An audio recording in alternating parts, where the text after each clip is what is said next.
My dear Horace, we were all disappointed not to see you at our conference in Berlin. England is in danger of becoming isolated, you know.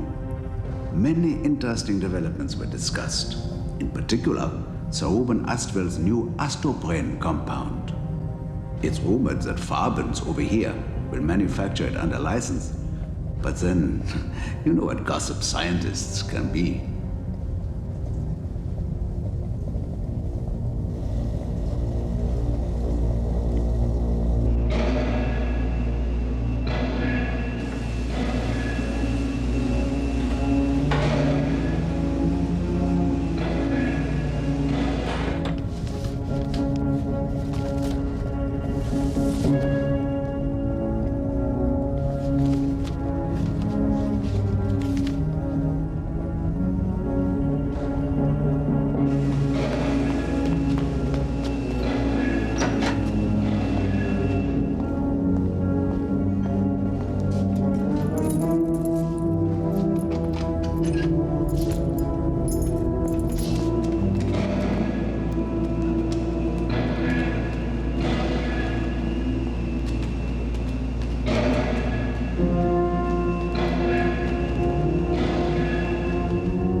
Oh, you're not trying, Mr. Poirot.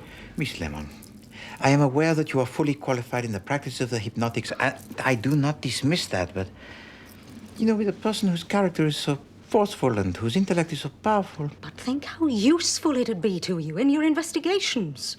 Very well, if it will please you. Proceed.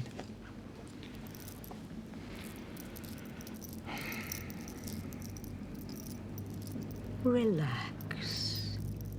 Relax. Your eyes are feeling heavy. You are going to sleep. What on earth's going on? Please, Captain Hastings.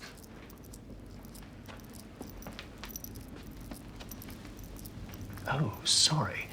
I just wanted to know what time you wanted to leave in the morning for the captain's plate at Abbott's Cross. Mr. Poirot didn't tell me about that. I did tell you, Miss Lemon. You simply forgot to enter it. Mr. Poirot, I am trying to be helpful. Miss Lemon, I am very grateful to you, but really I have no need of the hypnotics. I prefer to use my little grey self. Hastings, thank you for coming. I thought we might make an early start in the morning. What's this captain's plate? Well, it's a golf trophy, of course. 2-day event. A friend of mine, Charles Leveson, has invited me to partner him. Surely you're far too busy to attend golf matches, Mr. Poirot. Yes, I am, Miss Lemon, but there is another invitation I could not resist. The uncle of Monsieur Leveson is Sir Ruben Astwell, and we have been invited to dine with him. He has the finest collection of Belgian miniature bronzes in Europe. And Belgian miniature bronzes, they are the finest in the world. Why is that? Because they are the largest. Truly, Sir Ruben Astwell must be a man of exquisite taste and sensitivity. I want that letter off to IG Farben today. I've been thinking, Reuben. I'm not sure we're doing the right thing. I'll do any thinking that's necessary. But as your partner, I'm entitled to my opinion. As my junior partner, you're entitled to do what I say. Victor, don't think you can take liberties just because you're my brother.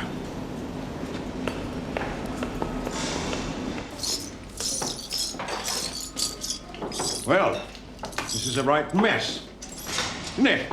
I'm afraid Don't so, tell me sir. it was an accident, more like damn carelessness. No, sir.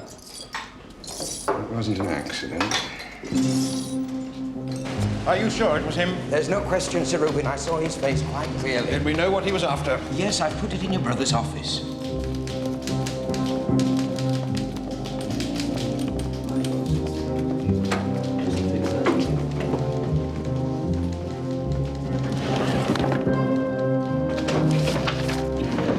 I think this will be safer with me.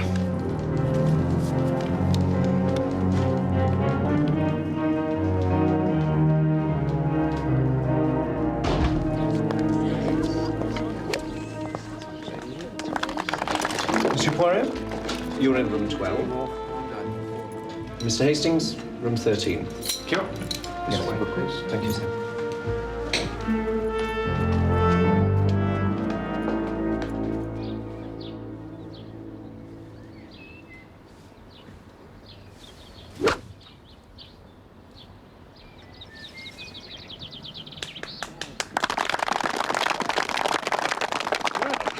We've got some pretty stiff competition, Charles. Don't worry, old boy. I've been putting in hours of practice, and I know these greens like the back of my hand. Such dedication. Do you play, Mr. Poirot? Rarely, Monsieur Leveson. I must confess I owe my presence here more to art than to sport. Charles. Here I am. Good luck. Thanks, Lily. Miss Lily Margrave, my aunt's companion. Let me introduce my partner, Captain Hastings. How do you do, Miss Margrave? How do you do?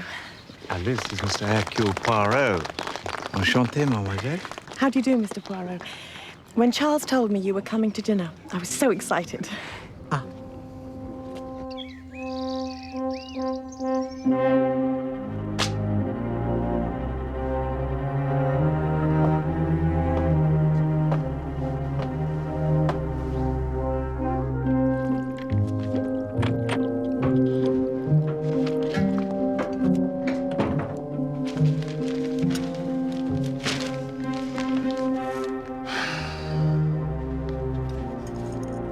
Did the fire cause much damage then?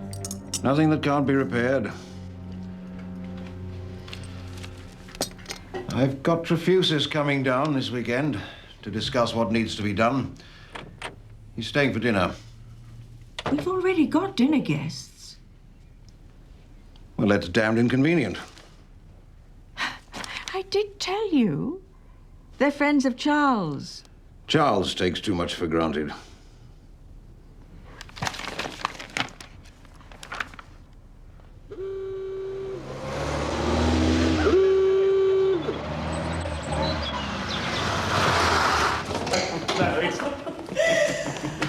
Excuse me, sir. Sir Reuben would like a word with you. Oh. He's in the billiard room.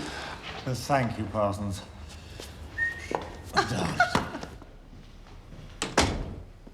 You wanted to see me, Uncle? Yes. And you know what about? You've had all week to think it over. Well, I did think it over, but, well, I mean, working for the firm, it's not really my cup of tea, is it? Oh. And what exactly is your cup of tea? Well, actually, I had some idea of becoming a golf professional. Playing golf? That's your idea of a job? Well, I am really rather good. I mean, earlier on today, Last year, you wanted to become a photographer.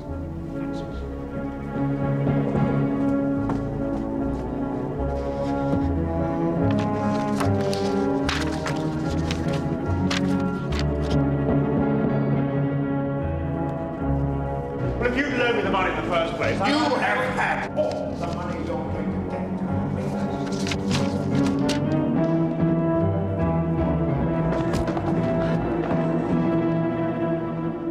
get. Lady Astwell thought she might have left her reading glasses on your desk. Did she? Well, she must have made a mistake. She's not the only one who's mistaken, Miss Margrave.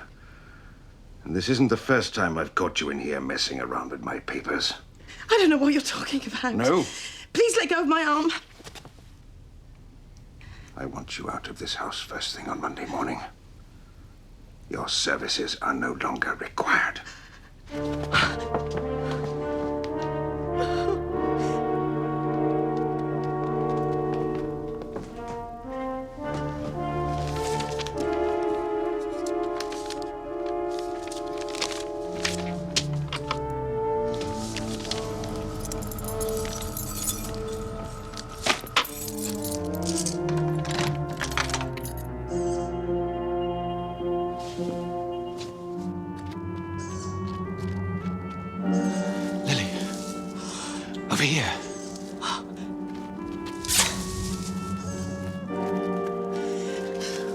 found it. Where? It's in his study.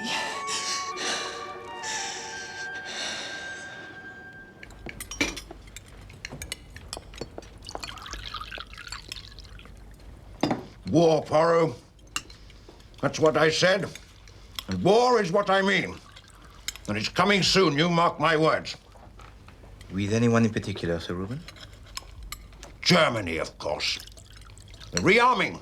They've remilitarized the Rhineland. They'll be all over Europe before you know it. Probably start with your place, Belgium. Shouldn't take them long. You will forgive me, Sir Reuben, if I do not view the prospect with such sang-froid. I myself have experienced at first hand the horror and destruction of war with Germany. No, I'm not saying that war is a nice business, but business it is.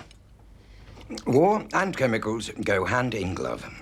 There are more important things than business. Business will not be the only beneficiary. Think of the great strides that science will make. New fuels, new alloys. And it'll do wonders for the economy. Do you know how many unemployed we have today?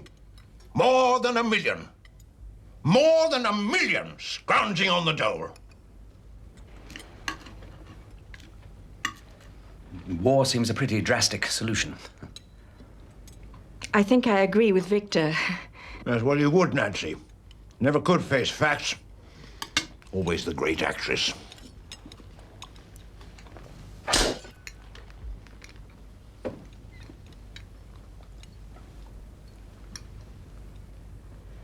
Could we talk about something a little more pleasant? Exquisite. Parfait. Oh, mon Dieu. Hastings, this is undoubtedly the work of Auguste Clouet. And Auguste Clouet, he is one of the finest craftsmen in Liège. Fascinating. Oh, magnifique.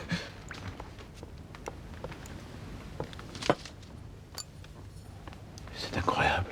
A Tinderman? A genuine Jules Tinderman? With a whole collection, it is magnificent. Oh, is it? Oh, I got it at a knockdown price. I'm having to sell it. For a profit. But how can you bear the sacrifice? Sacrifice? Well, as far as I'm concerned, whoever buys them can melt them down for scrap.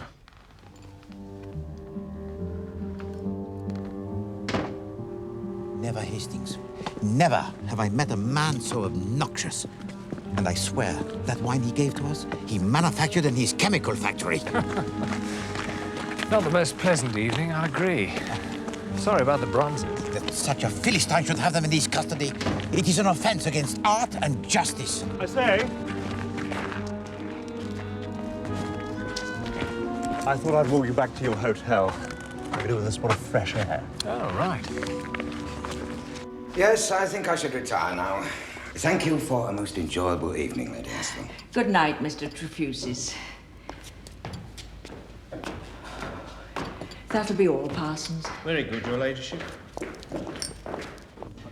Tell me, Monsieur Leveson, in order to deserve a knighthood, your uncle must have rendered some service most special, n'est-ce pas?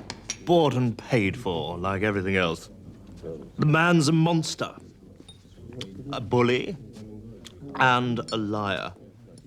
A liar, Mr. Poirot.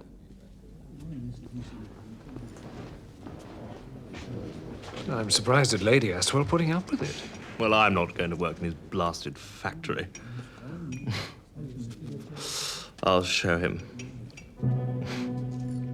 I don't want to hear any more of this sentimental, patriotic claptrap. We're in business to make money, and the Germans are willing to pay it. No. What we are selling them will be used for military purposes. Victor! Is it subtle?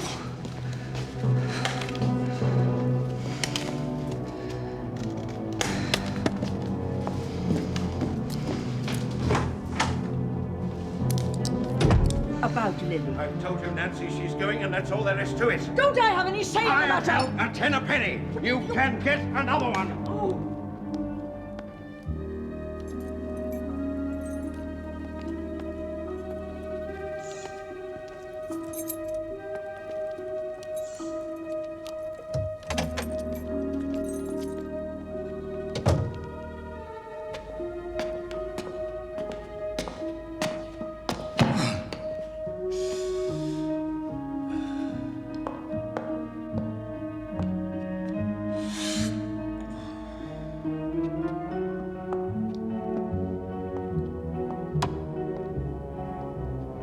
I've just about had as much as I'm going to take. My God! No harm done. Good night.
Blow to the head saw him off, I'd say.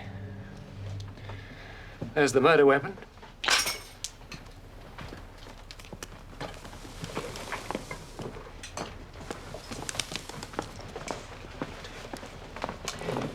If I might ask, sir, what condition was Mr. Leveson when he left you last night? In a state of the most regrettable inebriations. Why do you ask? Well, it sounds as though he was the last one to see his uncle alive. Parsons the butler heard Mr. Leveson having an argument with his uncle. Couldn't hear exactly what they were saying. You have, of course, questioned Monsieur Leveson himself. I did, sir. He admitted that they'd had a quarrel, but he says they patched it up.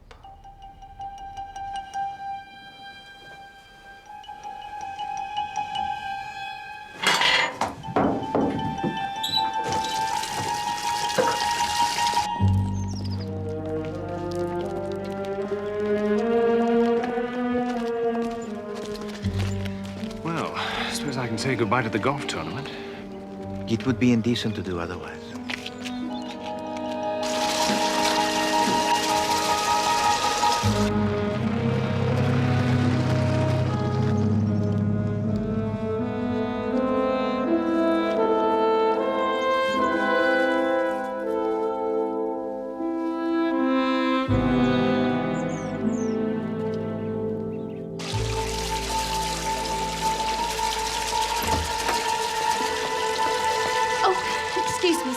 I'll do your room.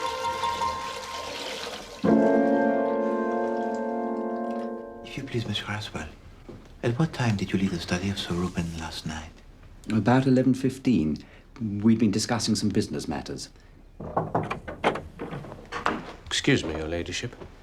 But Mr. Leveson's bedroom door appears to be locked.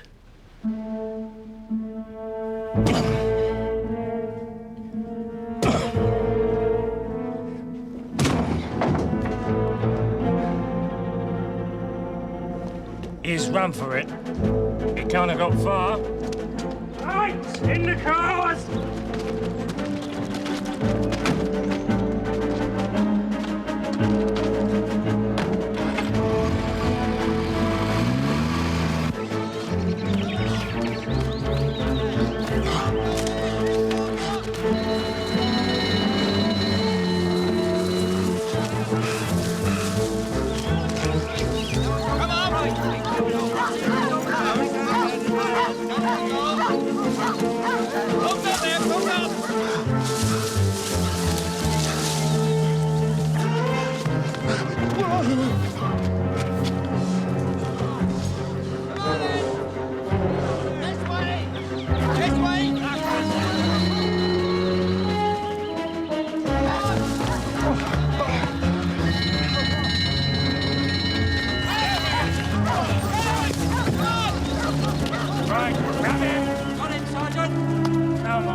Chin up, Nancy.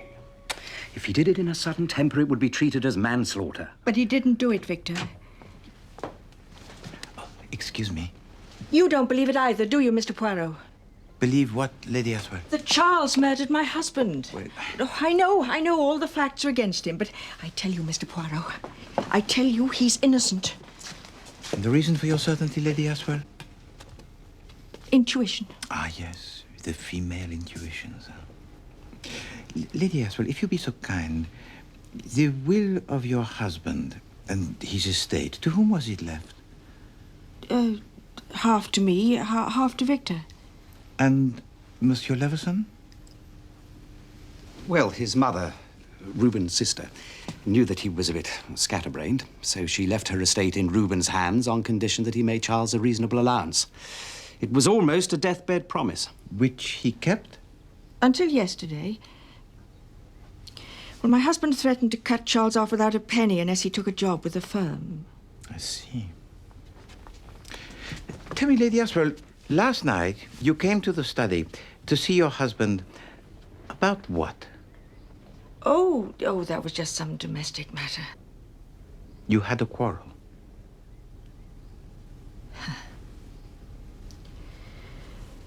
He was making the most absurd allegations against Lily, accusing her of interfering with his private papers, spying. Lily's a dear girl. I regard her as I would a favorite niece. Charles is very fond of her. You know, she came with excellent references. Might I see these references? Is that really necessary? Just to satisfy my curiosity.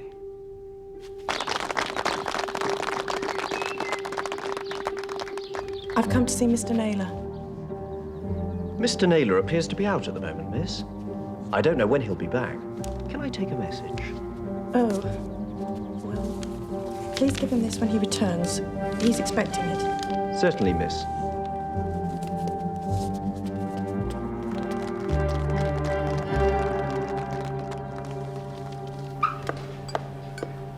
I don't know what things are coming to, Gladys. Policemen and detectives all over the place. Expect it will be the press next. Oh, would you think I'll get my picture in the paper, Mr. Parsons? Monsieur Parsons, a word with you, if I may. Certainly, sir. Excuse me. Monsieur Parsons, I understand that last night you heard Monsieur Leveson having the arguments with Sir Reuben. Yes, sir. I heard him cry out. Then there was a heavy thud, and Mr. Leveson shouted, "My God." Did you try to ascertain the reason for this disturbance? I did, sir. I went out of my room and listened at the foot of the back stairs. I heard Mr. Leveson call out, "No harm done," and then he went off, whistling, as cheery as you like, sir. Ow! What have you done now, girl? Cut myself. There's a bit of metal sticking out of the table. Allow me, mademoiselle. Voilà.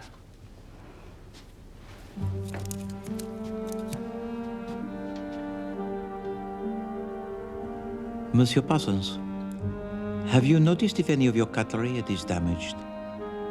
As it happens, one of the knives is missing its point, sir. I think you'll find it here embedded in the table. Oh, thank you, sir. I'll see to it. Can you get a bandage round that, Gladys? Yes, Mr. Parsons. I'll wash your handkerchief for you, sir. No, Mademoiselle Gladys. Thank you. There is no need. You are most kind.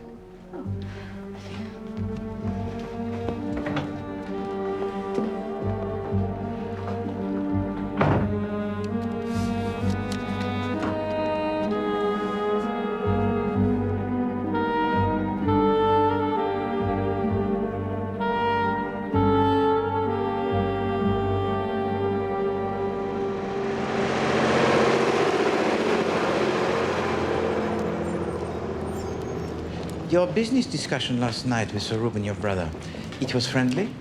Why should it have been otherwise? Because I detected at the dinner table a certain tension. Yes, well, we did have a disagreement. A quarrel? I wouldn't call it that. A heated argument. It was over this. We have developed a synthetic rubber, astraprene. Remarkable stuff, made from oil. Amazing properties. Strong as mild steel. High abrasion factor. Ideal for motor tires. Reuben intended to license its manufacture to IG Farben. You've heard of them? Yes, of course. They are the largest chemical manufacturers in Germany. Do you have the objections? It's all academic now. I'm cancelling the transaction.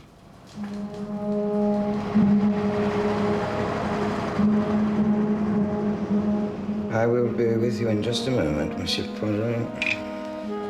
Please, Monsieur Trefusis, do not hurry yourself. We both know how important it is to weigh things most carefully, huh?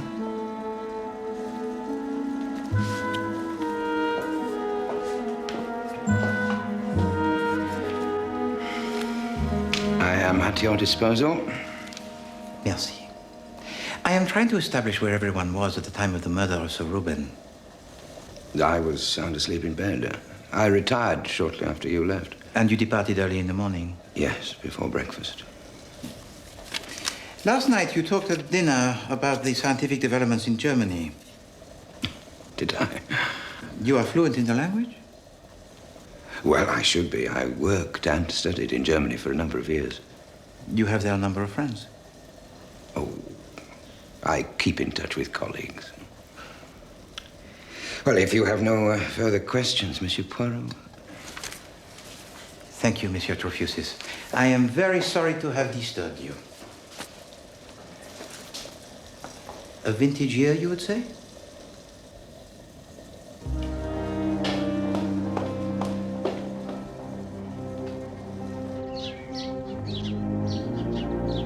This is the parcel you've been waiting for, sir. Thank you. I've enjoyed my stay. My car's just outside.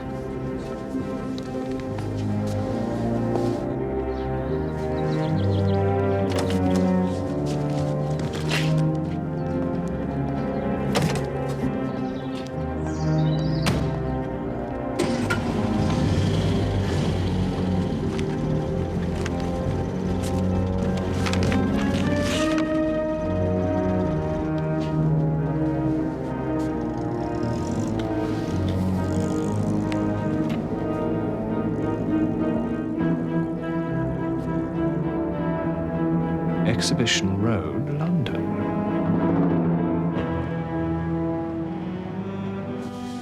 So, you say this Monsieur Naylor took the parcel with him when he left the hotel? Yes. Thank you, Hastings. Is that blood, Poirot? Yes, Hastings, but it is not mine.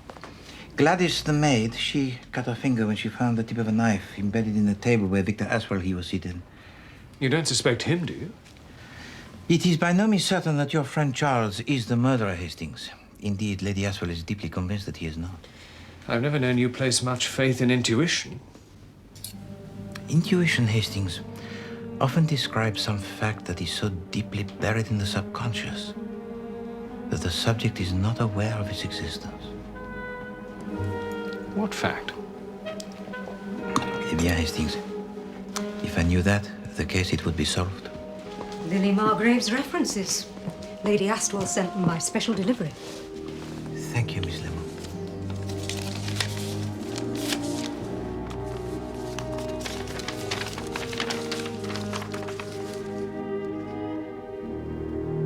It is indeed most fulsome in its praises. Certainement, that is the crest of the noble Duchess of Perthshire.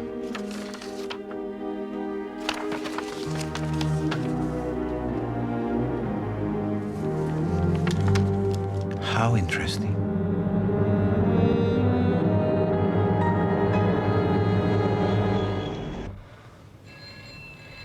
Tell the truth, Charles. What have you got to lose?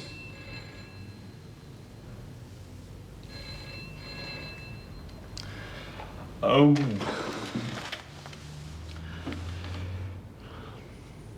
When I arrived back from the golf club, I went up to his study. I was in a bit of a temper, and I wanted to have it out with the old devil. I went into his study, and he was sitting at his desk. Well, at least that's how it looked. As much as I'm going to take of you, you swine. Are you here? Oh. Don't like it when someone stands up to you, do you? Like it when someone stands up to you, do you? nothing to say. Oh, my God! So when you found him, Monsieur Aswell was in fact already dead. But why on earth did you make a run for it? Well, when the maid saw the blood, I just panicked. You see, I knew you wouldn't believe me. I mean, who would? Poirot might.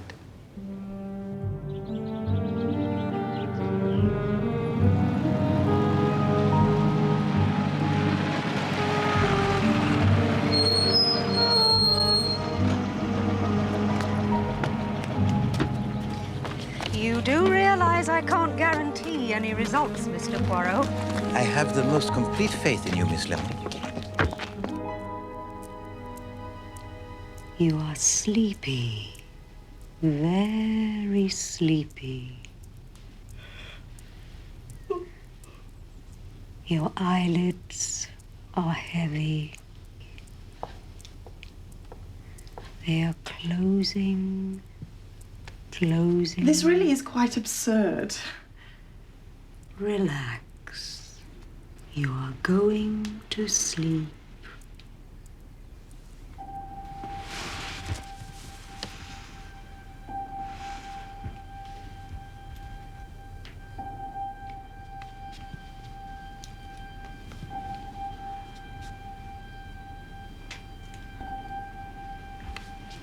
Lady Aswell, you are now asleep. You can hear me, and you can answer my questions. I can hear you. I can answer your questions. It is the night of the murder. You are seated at the dining table. Describe to me what you saw and what you felt. I'm in great distress. Worried about Lily. Victor's looking at Reuben in an angry way. Tell me about Victor. Such a dear man. We love each other very much.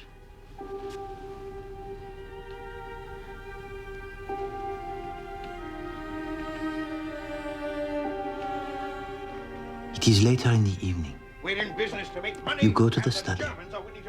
What we are selling them Is Victor there? military purposes. No, he's just coming out. He looks pale and angry.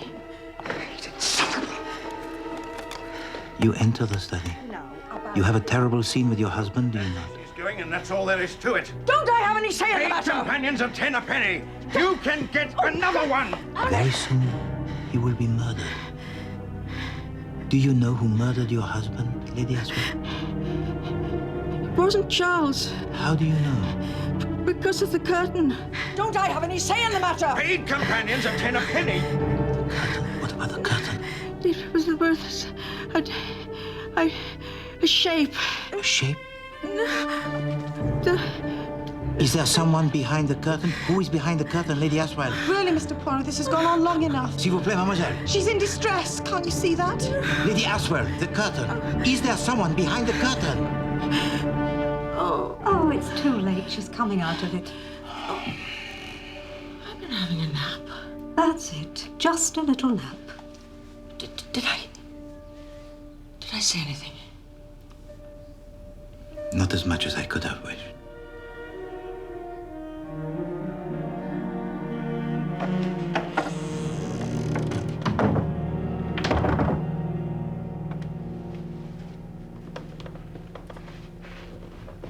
On the evening of the tragedy, I understand that you had retired to bed before Lady Aswell went to the study. Is that not so? Yes.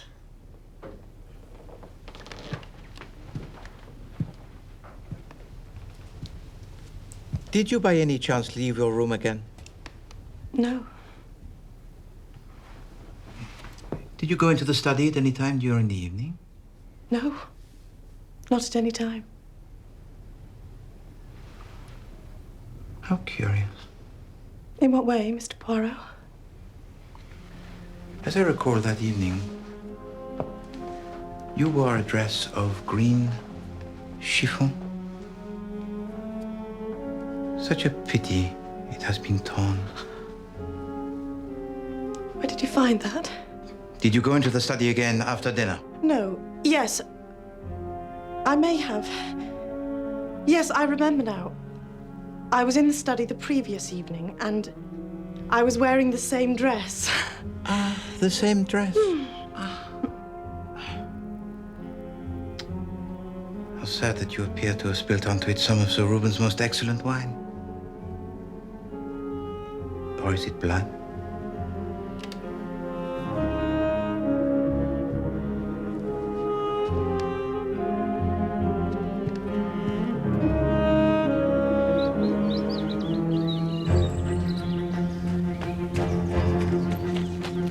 She's making a run for it, Poirot. It must have something to do with that parcel.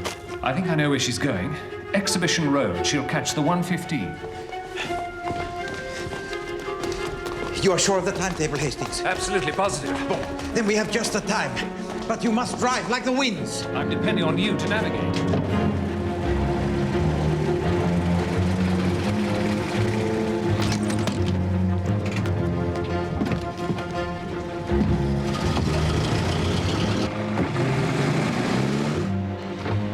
When's the next train to London?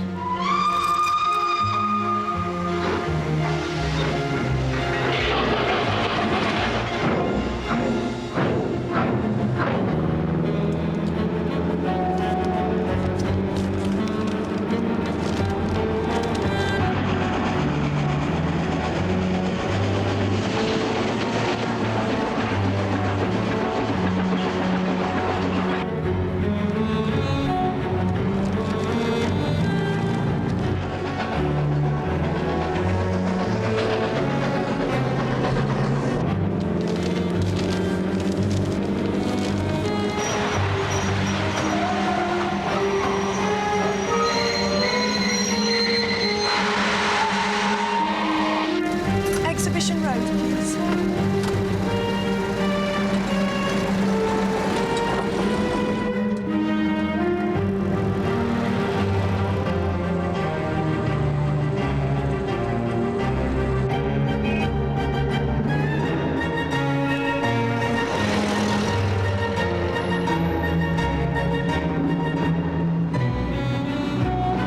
Where is this Exhibition Road, Hastings? It should be up here on the right.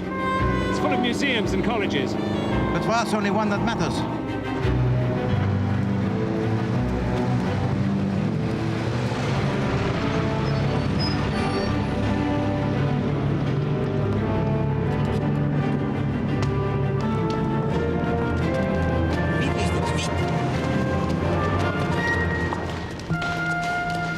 A hurried departure, Mademoiselle Margrave. If that is indeed your name.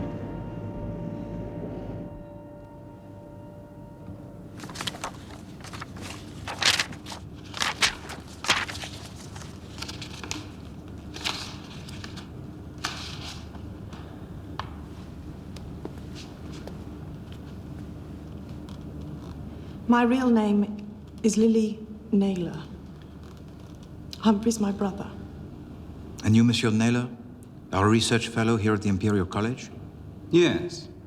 In polymer chemistry. The molecular forms of repeating units. We are talking about synthetic rubber. In this instance, yes.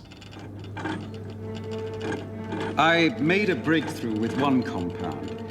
It wasn't perfect, but it was nearly there. The trouble was that it needed commercial investment to develop its potential. So I approached Astwell Chemicals. At first, they showed some interest in my work. Then, after a while, Sir Reuben told me that they had lost interest entirely. Sorry, Naylor, we're not prepared to go that far. I believed them at first. Then, my suspicions became aroused by odd little reports in scientific journals. They wouldn't have meant much to anyone who wasn't expert in the subject. Oh, George. Yes, have you seen the I made certain inquiries and became convinced that Astwells were using my basic research. He was swindling me, but I had no proof. And you, Mademoiselle Naylor, and your references? They are genuine? Oh, yes. Completely so. I was employed by the Duchess of Perthshire. The Astwells would have recognized the name Naylor, and so I changed my name on the references.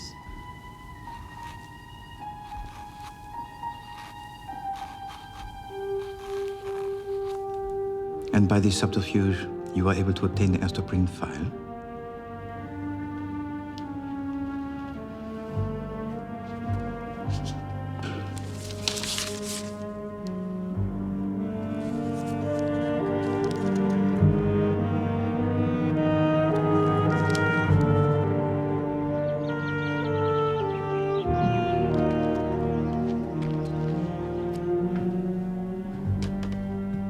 Monsieur Aswell, would you be so kind as to tell us about Monsieur Naylor? I understand you and your brother stole his research. I tried to argue with Reuben, but he said that Naylor's work was unproven. Our labs took over the whole thing. Well, I agree there were some problems still to be solved. Let us, if you please, go back to the night of the murder of Sir Reuben. Lady Aswell, when you were in the trance of the hypnotics, you said that you saw something behind the curtain. Not the window curtains. It was that curtain. Oh, my God. Calm yourself, madame. Captain Hastings. Thank you.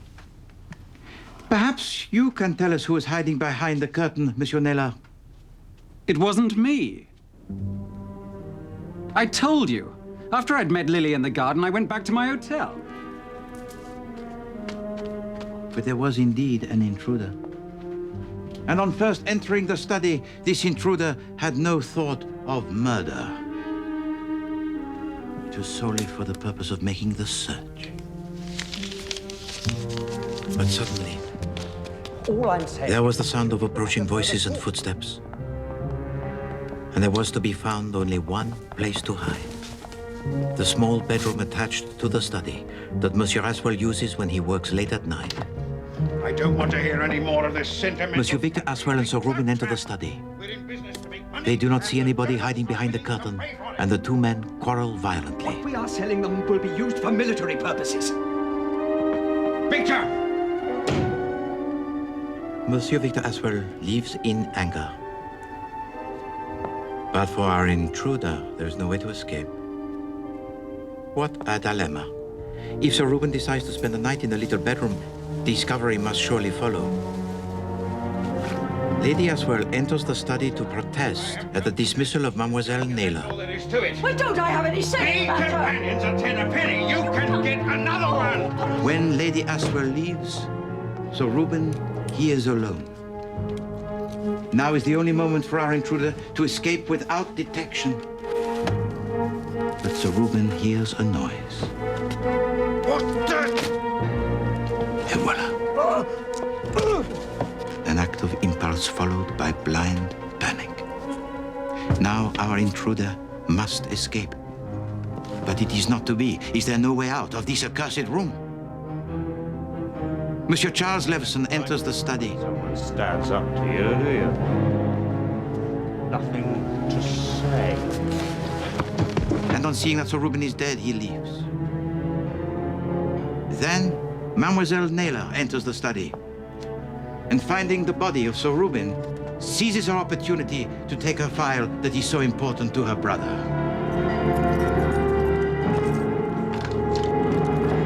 Lily's told you what happened. He was trying to cheat me, but she didn't murder him.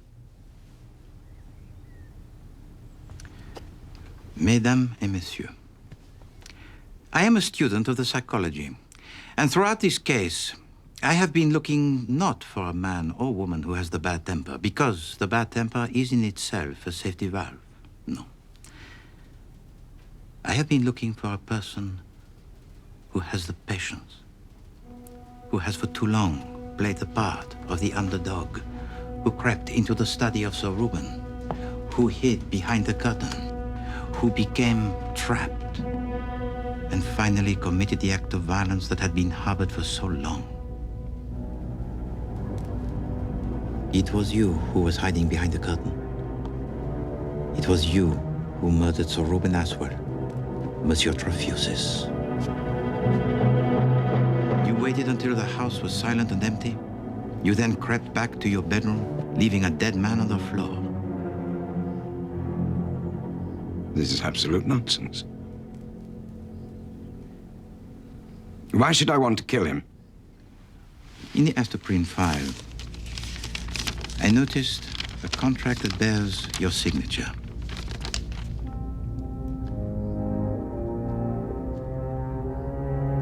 It would appear that you were instrumental in the development of the invention by Monsieur Naylor.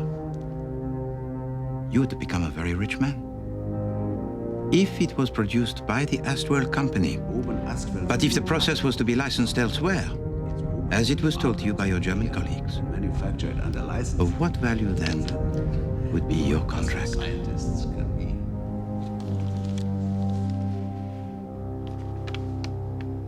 Of no value at all.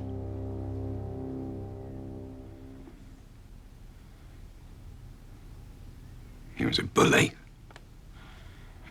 a liar, and a swindler. I think there will be few people who would disagree with your analysis of the character of Sir Reuben.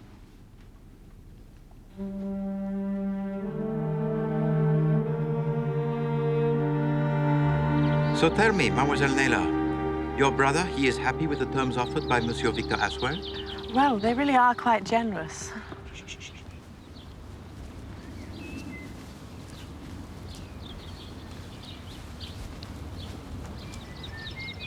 Captain Hastings, a hole in one, Captain Hastings, a hole in one.